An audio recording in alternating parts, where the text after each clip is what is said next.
A respected district attorney goes for an afternoon drive and is just never seen again. Today we're digging into a case that has absolutely baffled investigators for nearly 2 decades, the disappearance of Ray Gricar. I mean, that's the central question here, isn't it? How does a man at the top of his career, a public figure, just drive off one afternoon and disappear off the face of the earth? To even start to understand how something like this could happen, we've got to go back to the beginning. So our story kicks off on what seemed like a totally normal spring day. It was Friday, April 15th, 2005, the day Ray Gricar just vanished. Around 11:30 in the morning, Gricar makes a pretty casual phone call to his girlfriend, Patty. He just tells her he's out for a drive. And that was it. That was the last time anyone would ever hear his voice. By that night, the alarm bells were ringing, and he was officially a missing person. So, who exactly was Ray Gricar? Because to really unravel the mystery of why he's gone, you first have to understand the man himself and his long career in public service. Ray Gricar wasn't just another lawyer. No way. He was basically an institution in Center County. For 20 years straight, he was the top prosecutor, the guy people trusted enough to elect again and again. He was not someone who could just disappear without anyone noticing. You know, looking back at his career, a few moments really stand out. He built that office up from a part-time gig to a full-time operation. Then, in 1998, he made a decision that would be talked about for years. He declined to prosecute the Penn State coach, Jerry Sandusky. And by 2005, he was on the brink of a whole new life. He'd announced he was retiring and was making plans for what came next. So with Gricar gone, investigators, of course, start scrambling for answers. But the clues they found, and maybe more importantly, the ones that were missing, they only seemed to create way more questions. The first piece of the puzzle drops the very next day. They find his car, a very distinctive red Mini Cooper, just abandoned in a parking lot. And the location, it just felt ominous. It was right next to a bridge spanning the massive Susquehanna River. And what they found inside the car just made things even weirder. His work cell phone was there, just left on the seat. But his wallet, his keys, and his county-issued laptop were all gone. You know, this wasn't some simple robbery. The mix of what was taken versus what was left behind, it just didn't fit any easy theory. But maybe the strangest, most calculated clue was the digital one.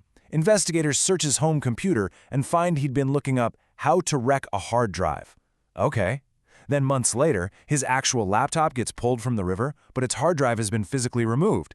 Then, the drive itself is found downstream, and it is damaged so badly that even the FBI couldn't get anything off of it. This wasn't just a disappearance. It feels like a deliberate, careful erasure.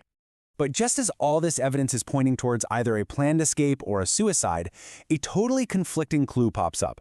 A sniffer dog tracking Gricar's scent from the Mini Cooper suggests that instead of walking towards the river, he might have actually gotten into another car. So, was he not alone? So, with a trail of clues all pointing in different directions, the official investigation pretty much stalled out. And in its place, 3 main theories have emerged over the years, each one trying to explain the impossible. Okay, so let's break down the main possibilities. First, suicide. The location of his car was chillingly similar to the place where his own brother had taken his life. But his friends all said he had no history of depression and was actually really excited about retiring. Then you have the idea that he just started a new life. He had family in Slovenia, spoke the language a bit, and had apparently been interested in stories of people who just disappeared. But it's hard to believe he just abandoned his daughter. And that leaves foul play. Could it be connected to the Sandusky case? Or maybe a major heroin ring he prosecuted? It's possible, for sure. But there were 0 signs of a struggle and no known threats against him. So as the days turned into months and the months into years, the investigation just stopped. There were no new leads. The case of the vanishing prosecutor had officially gone cold. It's incredible to think about, but it's been almost 20 years. All the leads have dried up, witnesses' memories have faded. For a man who was such a constant presence in his community, his absence has just become this permanent, unanswered question.